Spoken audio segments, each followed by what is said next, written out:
Today's episode of the Read Pile is brought to you by Audible.com. Get a free audiobook download and a 30-day free trial at www.audibletrial.com/nerdupmedia. Over 150,000 titles to choose from for your iPhone, Android, Kindle, or MP3 player. I'm Elle, and I decided to go with clown makeup today. And I am the Sussman Rick Sussman, and I'll have you know that I approve of her clown makeup.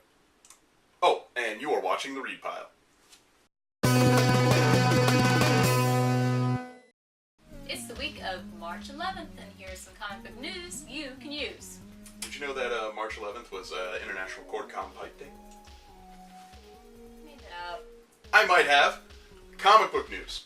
Okay. So, hitting very close to home, we have correspondents from Nerd Up Media who will be reviewing and attending, as they do, MegaCon, biggest convention in pretty much the Southeast outside of DragonCon. Biggest comic book exclusive convention. Yeah. We have Nerd Up Media friends who will be going there. Our friends, Reasons I'm Broke. They cover it every year. So MegaCon sponsors them. So in doing so, they sort of sponsor Nerd Up Media. So the way like Barbershop Window sponsors us. So that's cool. Yeah. So news for MegaCon this year. Kind of a long intro. I apologize. They're going to start charging a small fee to go to special panels. The only two I know of off the top of my head is there's a Doctor Who panel that they'll be charging for, and a Hulk Hogan panel. Sure. Sure, why not? I heard this, and I thought it was brilliant. And I know you have your opinion on it, which is fine. I just want to state my facts, and then I'm going to dive for cover, since I imagine there'll be explosions. Now, the reason why I like this is twofold. One, it means that people who are going to cons specifically just to go to panels and maybe not to go on the floor or not to see cosplayers or anything like that, they'll be able to buy a ticket, have a ticket in hand, and then they'll be able to go to their panel and not have to worry about being overrun and not worry about losing a seat and not worry about wasting their entire MegaCon purchase on just sitting outside of that panel waiting for that panel to start. Two, what I think it'll do is it'll free up a lot of that foot traffic for just that reason. Elle? Okay, well, I think something I need to clarify is, okay, they have to buy their general admission to get into MegaCon. Yeah. Then pay for the panel. Right, like you would pay an extra bonus to go like see Stan Lee or something like that. Or get a major autograph or something. Okay. So, I understand the purpose of that. And I understand that MegaCon had to explain fully on their Facebook to a lot of people because people don't understand simple concepts. Yeah, people can't understand simple concepts. And even I get it. I mean, maybe I don't agree with some of the things, but hey, guess what? I'm not going to pay the ticket, so there we go. That's how I resolve my issue with it. If I don't want to spend extra money to attend a special thing, I don't have to. But they had to go into great detail and explain to people, okay, well, we don't control this. I get that, I understand that, but I'm still not going to pay more to get it. I'm disappointed because I'm not going to dish out that kind of cash to see them talk. But you would if you wanted to, and that was what you were going to MegaCon for. Yeah, I guess if I was like to that level of nerdom, I don't think I could ever reach it. But if I was, I would pay. I mean, I would do that. Okay. I understand that. You go to the zoo, guess what? You're gonna have to pay to feed that giraffe. That's true. The general admission. You're gonna have to pay to get on the train, but you can walk around and look at the animals for the general admission. Are you comparing? No, I'm not. Oh my God. Okay, people are gonna think that. But you know what? Sorry, maybe Chuck it's Dixon. true, and I'm an animal too. I'm part of the zoo. But I'm just saying, like, there are a lot of events. Even you go to different festivals. You pay to go to a carnival. I mean, this is getting worse. You know what? My pipe just ran out. Why don't we go review some comics? All right, is that okay? Do you want to talk more? Okay, fine. All right. Time for comic book reviews. Yay! I have it's one of three numbers. I have 3 books. First one up. Help Us Great Warrior. So this is issue 2. And just to sum it up, it's this big blobby kind of thing, and it's supposed to be a princess, and she's a warrior, and she doesn't really care. She's very laid back, and that's what kind of kept my interest. I was like, Okay, I gotta know more about her. She's too laid back. Something's gonna happen. Well, not really. It's issue 2, and nothing really major. It's still the same old story. She doesn't really care. She doesn't really want to help, but apparently she's in a warrior, and they're like, no, you need to help us keep peace and get rid of all these demons. And she's like, well, I want to save these people instead. We need a new home. Yeah, let's do that instead. She's all about let's do this instead kind of attitude. And I get it. That's like a nice little laid-back, easy reading story, but I'm going to show you how quickly you can read this book.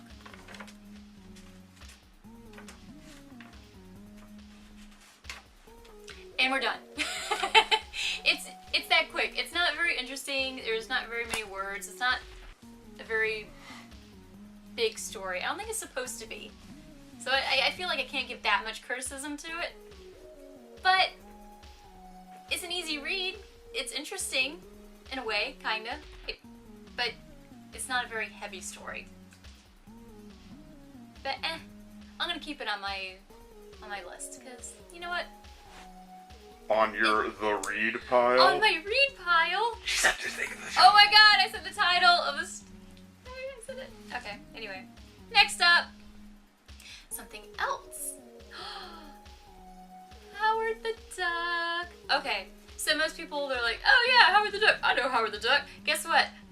I've never really been one to know much about Howard the Duck. I'm sorry. I don't know where I was with everybody else my age. At that time, I don't know. But hey, you know what?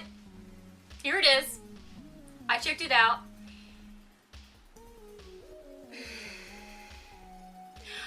I like the little stories, the little jokes about the Marvel Universe is all in there, and he's supposed to be he's a duck, and he's a private detective, and he's supposed to be funny and kind of whatever, down the ducks kind of attitude, because he's a private detective. He's that kind of attitude, you know. But it's not a story for me. I don't really. I'm sorry. I felt like they were trying too hard with the jokes towards Spider-Man, and the only thing that makes me want to read the next issue is the very last page of this issue. The very last. And it has nothing to do with him. It's what's going on the last page. That's not him. It's somebody else that is introduced. And now I have to read it. And which makes me really sad because now I feel like I need to go read that person's comic. And it's confusing. Because I don't like him. But I like the person at the end of the comic. Maybe you should just go get this issue and you just go to the last page and be like, oh my god, okay, I should go read that other guy's comic. But whatever. Next up.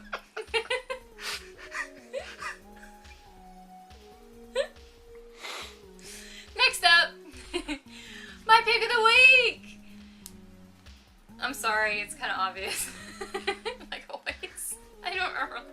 It's not a Batman book, is it, Elle? That's a surprise. It is a Batman book! It's Batman! Arkham Knight! Okay, so here's the thing. This isn't a spoiler because, hey, guess what? If you didn't play the video game or read Arkham City, then what up? You know, you're lost. And I'm gonna say this. Joker's dead! So, that's where we're at. Joker is dead. And this is all about, what's Batman gonna do? What does he do now? Because you see a lot of things where it's always back to Joker. Him and Batman and Joker, Batman and Joker. It doesn't matter what storyline's going on. Sometimes, not always, but most of the time, he's somewhere in the background. Something's going on. He's always around. In fact, right now, in the current Batman world, we're dealing hardcore with Joker, and there's the possibility of him just always have been there. It's insanity. So, just to kind of give you an idea of how powerful this can be. Who is Batman without Joker? And that's what this is all about. We're going to find out. What does he do? And just the things that are released in this first issue already, Joker is still attacking from the dead. It's insane. The things that are going on, it's like, are you serious? Of course he did that. Of course he did that. But just being able to discover just his thought process and just what he's going through mentally now that Joker is gone. What is he gonna do? I want to find out, and I think it's going to be a really good storyline. I'm already attached. I'm in love. It's not Scott Snyder, but it will do. But in the meantime, we will see what Rick has to say. Well, thank you, Elle. A less angry, more nerdy review this week? I don't know. See. I have books. I almost had only 3 books to review, but that just can't be. What proper reviewer wouldn't have more than 3 books every week? Whoa! Shots fired. So, shall we get down to it? First things first, we have Justice League United, number 10. This will be the final issue. As you can see, I went with the awesome Mars Attacks variant cover. This is either the final issue for the arc, or the final issue before we go into Convergence, or just the final issue in general. But, damn.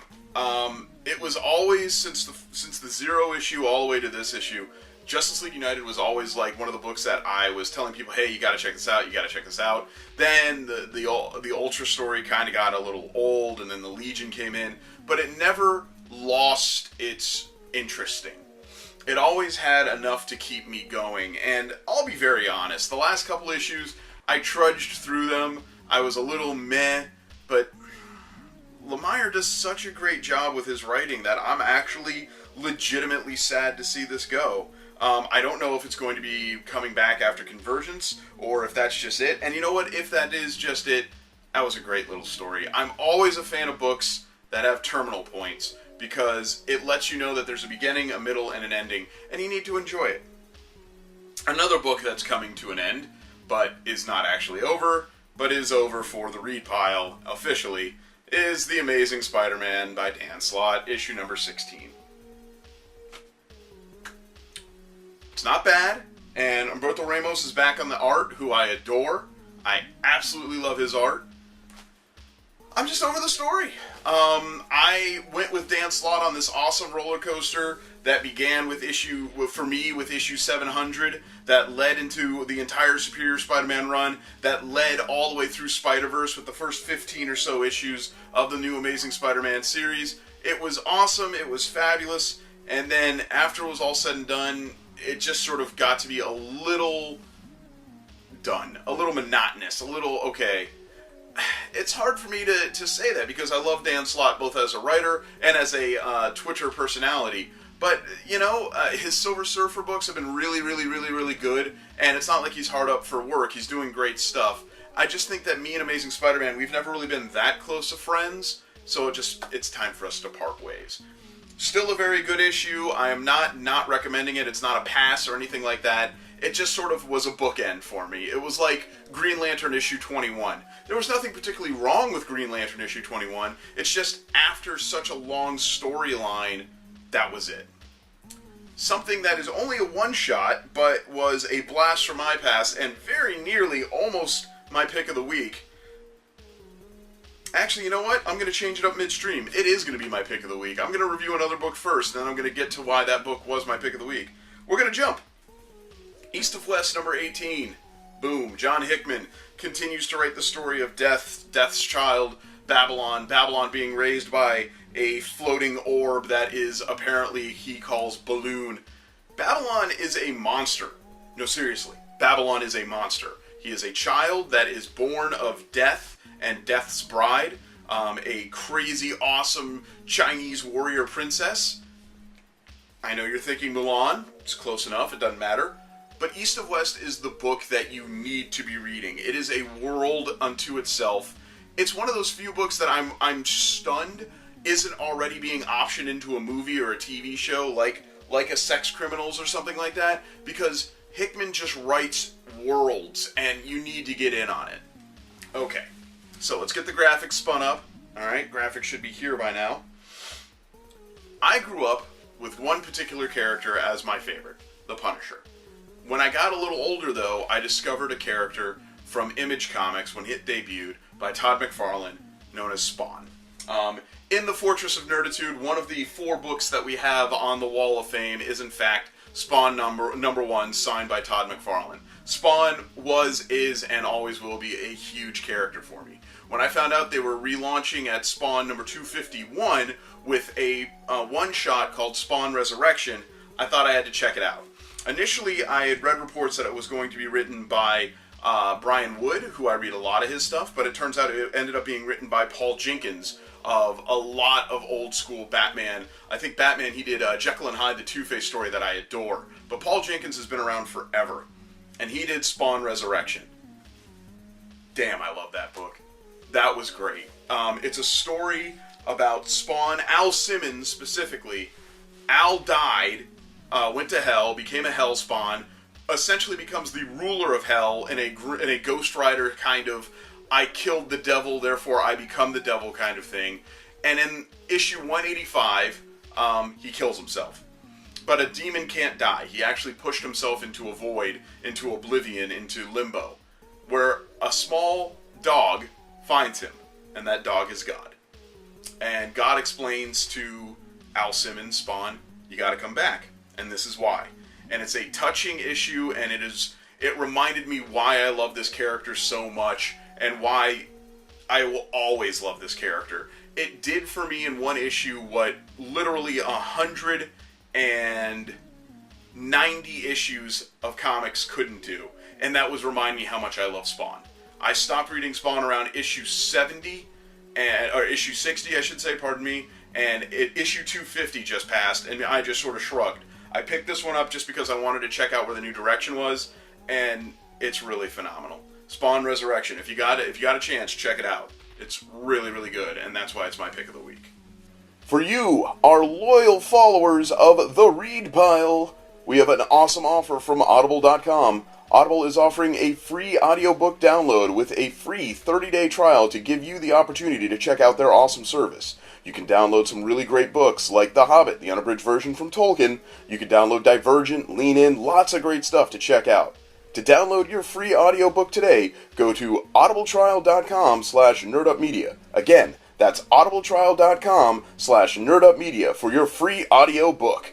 That's this week for the Read Pile. Rick, who are we thanking? Well, I made sure to thank them on the Those Two Jerks podcast. I'm thanking them again on our video cast, whatever these are. Anyway, I want to thank our friends in Nerd Up Media, the Lazy Gaming guys. They are better at the internet than we are. I said those exact words. I'm saying it again. If you check out any of their Let's Plays or any of their gaming stuffs, at the end of their videos, they have links on how to get to other Nerd Up Media pages. Much in the same way we do, much in the same way everyone in Nerd Up Media does. But they have figured out, and I got to get them to explain to me how to do this because it's really cool. At the end of their videos, little boxes will appear with the Read Pile and like reasons I'm broke unboxings and things like that. And the videos in the little boxes are playing little previews of episodes of the Read Pile and episodes of the unboxings and things. It's really, really neat. And I just wanted to give those guys some mad props because that's pretty impressive. Cool. You even impressed her? That's true. Alright guys, we'll see you next week.